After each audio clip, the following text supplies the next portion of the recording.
So in this video, what we're going to look at is we're going to move on to the quantitative data. And hopefully you already fully understand how to use the Excel to graphical method to summarize the quantitative data, categorical data.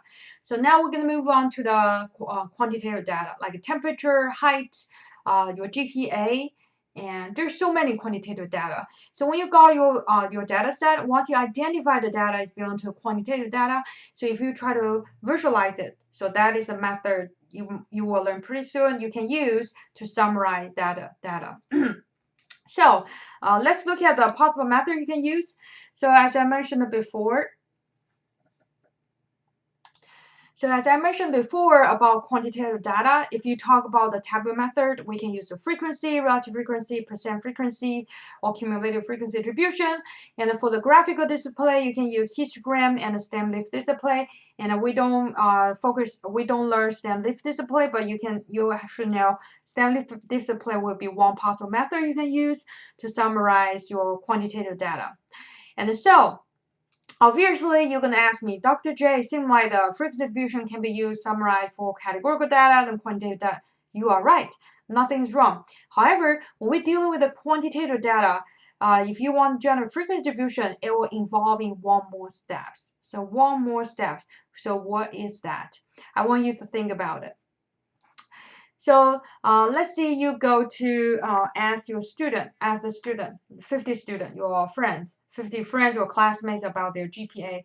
So you understand, okay, some of them are, let's say the worst one, 1.2, some 3.5, 2.7, and 0.5, maybe you got it, and then some got 4.0.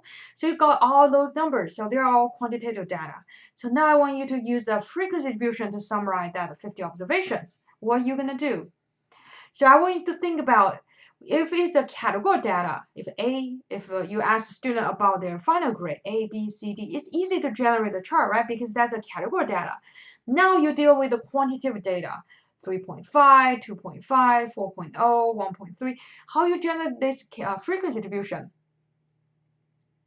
Yes, for the quantitative data, if you try to develop frequency distribution, you need to add one more step. That is define your classes. Define your class. So how about your first class from 0 to 1, second class 1 to 2, third class 2 to 3, 3 to 4. So you have to define that class first before you can generate frequency distribution. So you can see it's different from the category data. So category data is naturally come with the classes. For quantitative data, you have to generate the classes before you can create a frequency distribution. So there is a few tips I want to share with you in terms of how to define your classes. So to learn how to define the classes, we look at this example. And about the Houston auto repair, we actually seen in the chapter 1. So there is 50 tune-up parts. And so these are my raw data. So we try to create the frequency distribution. As I mentioned, the first step is to create the classes for these 50 observations. How can we define the classes? So here's the 3 steps we need to go through.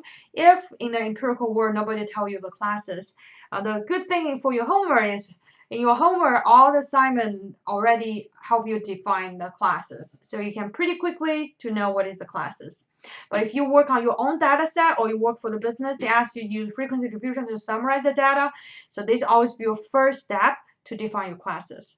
So first step, non-overlapping classes. You need to define how many classes you want. You want a 2, you want a 3, you want a 4, how many classes you want. But the key word here is the same I mentioned before, non-overlapping.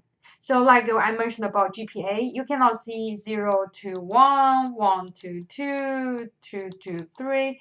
So now you are, then 3 to 4, right? If you say, okay, that's my class. So how about my GPA is 1? Which class should I belong into? Class 1, class 2? That's wrong, right? So it has to be non-overlapping. So what are you going to do? And later when you look at Excel, I teach you a method how to avoid overlapping. When you define the classes, how you avoid overlapping. So that's the first step. You need to define the number of the non-overlapping classes. So if this case is non-overlapping, you have 4, right? 4. And the second, to determine the width of each class. So how do you know the width of each class? And then you can define, like, let's say in this case is 1, 1 is your class width. And after you define your class width, later we're going to show you how to define class width. And then you're going to determine the class limit. So first, how we define the non-overlapping classes. Generally speaking, between 5 and 20. So no more than 20, no less than 5. And unless you have very small sample size, you can lower than 50, but never larger than 20. So the data set with a large number of elements usually require a large number of the classes, and the smaller data set usually require fewer classes. And so the goal is to use enough classes to show the variation in the data, but not so many classes that some contain only a few data items. So when I do so many statistical research, I understand you always need to try many times. You try 5 and you notice that there are so many classes have too high frequency and other classes almost have 0. That means you don't really have enough classes. And however you have too many classes, you will notice that for each class you might have most of the classes only have 1 observation and many of them have no observation. So that will be a signal to let you know, oh wait a second, my classes is too many. You have too many classes. And you're going to try several times, and you just need to remember this rule of thumb. You want to see enough variation in the data, but not so many classes that some contain only a few data items. You just want to see that a trend. So that's how you generate define the number of classes. And now after you define the number of classes, you move on to the second step to calculate. You literally have the formula to help you to guide you to calculate class width. So what do you calculate? So you are using the largest value in your data set minus the smallest value in your data set, and then divide by the number of the classes. So that will be your class width. Don't worry, I will show you an example about the 52 tune-up parts. I will show you the 3 steps and to help you to understand how to define your classes. And we're going to come back later for the class meter point. And so let's see this case. I chose 6 because we don't have a lot of tune-up parts. We only have 50 observation, right? So now this is my first step. I chose 6 classes. And then my second step, as I said, the most expensive tune-up part is 109. The cheapest tune-up part is 52. So the largest value minus smallest value, and then divide by the class size I chose, 6. And then I got 9.5, approximately equal to 10. So now I know my class width is 10. So my class width is 10. So this is second step. And the third step is to define the boundary for each class. So you can see I starting from 50 and to 59, 60 to 69, 70 to 79, 80 to 89, 90 to 99, 100 to 109. So this is the third step. So before we move on, so I want to ask one more time, what is class width for this class? Some student might tell me it's 9, but remember we chose 10, right? So how is it gonna be 10? Please don't use the upper limits minus lower limits. This will never give you usually won't give you the right class width. To properly calculate your class width, you should use next class upper limits minus the previous class upper limit. 69 minus 59, you got 10. So that is how you correctly calculate class width. If you still don't believe me, you can use your start use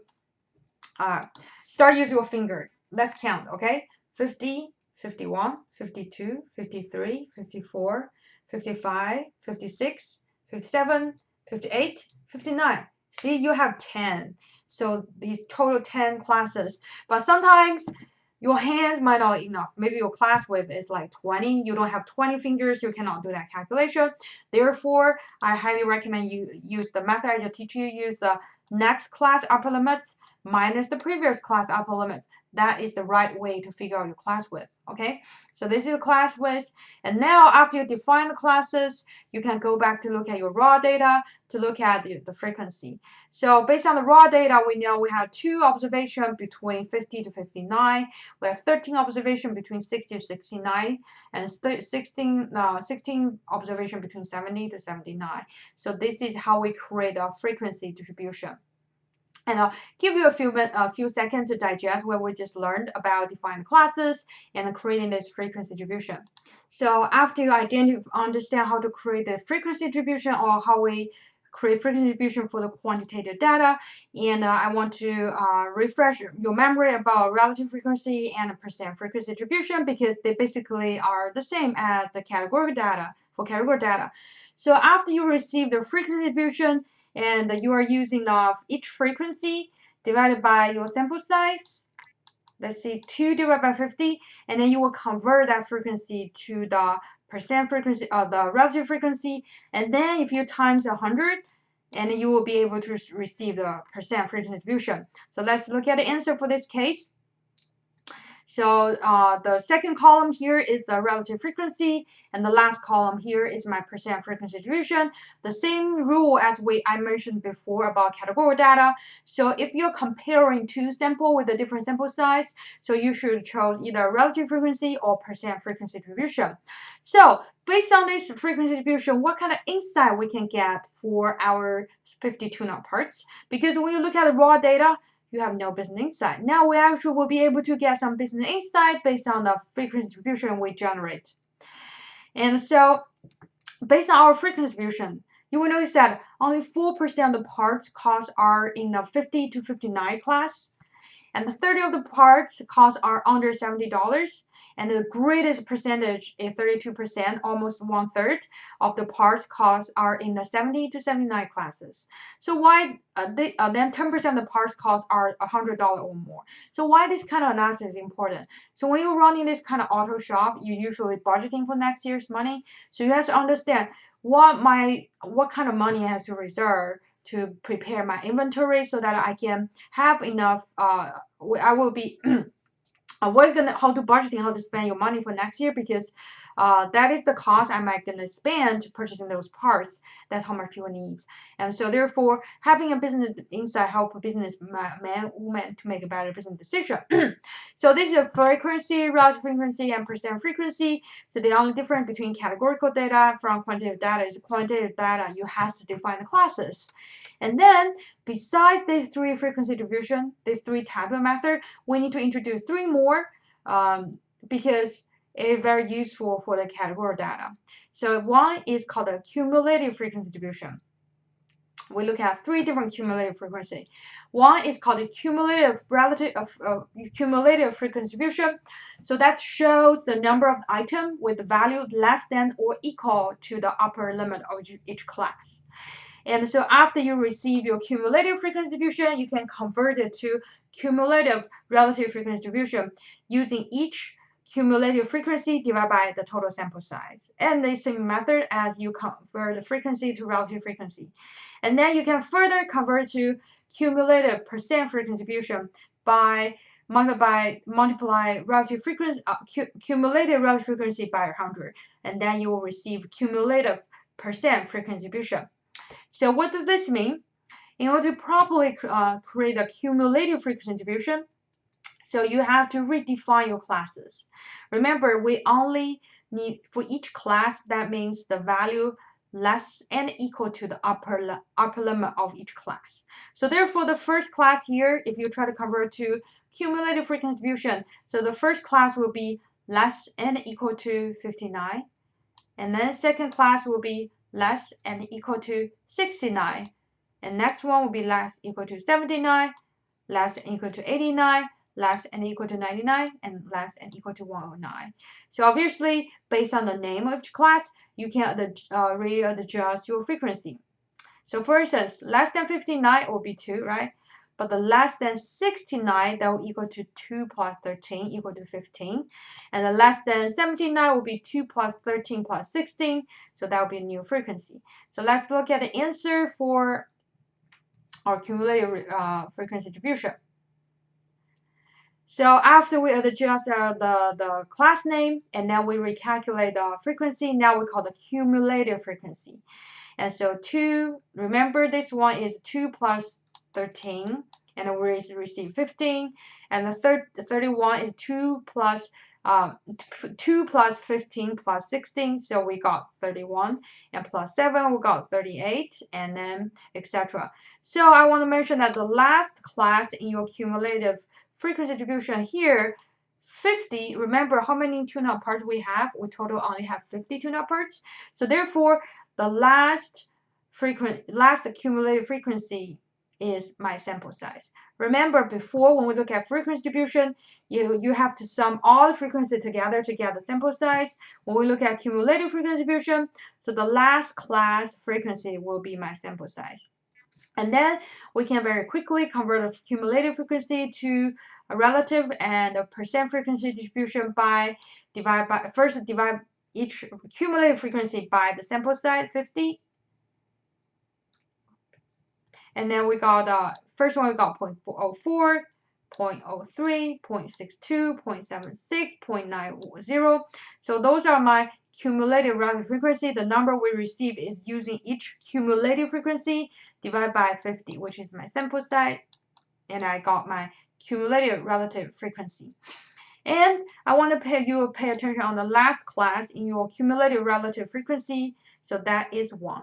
Remember when we look at relative frequency, and so in order for the relative frequency, you have to add all the frequencies together to get 1. When we look at cumulative relative frequency, so the last class relative frequency is 1. And then we use each relative frequency multiplied by 100, and then we will receive our cumulative percent frequency distribution. And again, the last class of cumulative percent frequency distribution is 100. So back to the regular frequency distribution. For the percent frequency distribution, you have to add all the frequencies together to get 100. However, now we look at cumulative. So therefore, the last class is 100. So now, so this is the our tabular display. So this is the tabular display, and I give you a few seconds to digest what we learned. So for the tabular display for quantitative data, we have frequency, relative frequency, percent frequency, and the cumulative frequency, cumulative relative frequency, cumulative percent frequency distribution. And what I wanna emphasize here is when you develop those tabular display for the quantitative data, you have to properly define your classes. So that's the differences between quantitative data and the categorical data. So make sure you properly use it. And so the next we're going to move on is the graphical display. So regarding the graphical display, we only learn one method that is called histogram. So here I only explain how histogram look like. In our next video, we're going to look at how to generate frequency distribution, relative frequency, percent frequency, and also we're going to look at how we generate a histogram. But here, like I said, we look at the theory and how it look like, and later we're going to move on to the next video. We're going to move on to the Excel.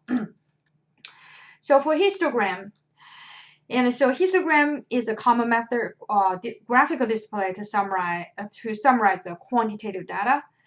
And so if we don't have Excel, if we don't have computer, if you're going to manually generate it, so that's what you need to know is the variable of interest is placed on the horizontal axis. So the horizontal axis will be the classes you defined. And so the rectangle you draw above each class interval with its height corresponding to the interval's frequency, relative frequency, or percent frequency. Basically, it is very similar as our bar chart. However, it's different. So the bar chart has no gap, has gap between two bars. However, if you develop the histogram, you have to make sure there is no gap between two bars. Therefore, later when you watch next video, we look at Excel part.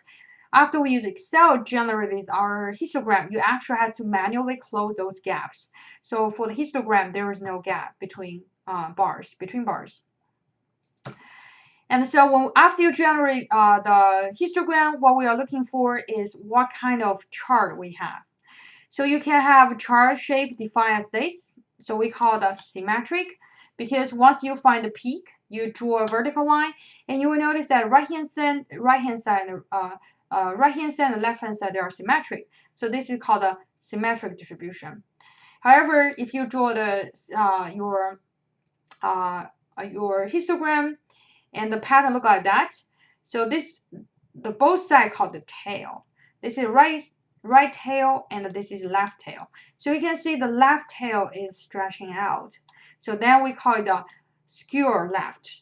So what the skew left means? So first of all, let's see if it's here 0. This the x-axis is the score. So the highest grade the student got is 100. The lowest grade is 0. So let's find the middle point. So here is 50. Remember, the size of area is indicating the frequency. So which size is larger? Obviously, this size is larger, right? So the size of the right-hand side is larger. So in this case, that means we have more students receive 50 points than less than 50 points. So when we have a skewer left, we have a higher chance to get the value larger than the middle value of your x, the middle value of your variable, your data you're collecting. So you can see here. How about skewer right? So it's opposite situation. When your right tail is stretching out, when the right tail is stretching out, we call it a right skewer, right skewer. And so this case, we'll look at housing value. So let's see, the cheapest house value is, let's see, 50,000. And the most expensive houses will be 100,000 in this area, in one of the area. And then you find the middle point here will be 75,000, right? $75,000. And then you draw a vertical line. I want to ask you, this side and that side, which side's area is larger? Yes, obviously, the left-hand side is larger. So when you have a histogram showing you the distribution is right skewer, so that means we have more chance to have the value smaller than the middle value. So in this case, in this area, we have more houses are cheaper than $75,000 than the house more expensive than $75,000. So that's the reason we want to define the shape of distribution. So make sure you understand the reason we generate histogram. One of the reasons is try to look at this shape, whether they are symmetric, skew right, or skew left. Skew right or skew left. So let's look at this Houston auto repair example. So obviously, after we develop the histogram, frequency distribution, we can generate a histogram. So if you look at this histogram, what shape of distribution? Yes, it will be skew to the right, right? This side is relatively flatter, but this side is relatively sharper. So remember what I just analyzed it. So 50 to 110. So the middle point will be let's say 100 will be 85. So the middle value will be 85, which is here. So now if it's a skew to the right, and the value on the left hand side, the size of area on the right hand side will be larger than the size of area on the right hand side. So therefore, we have more tune-up parts is cheaper than $85. So that's why we want to define the shape of distribution, whether they're skew left, skew right,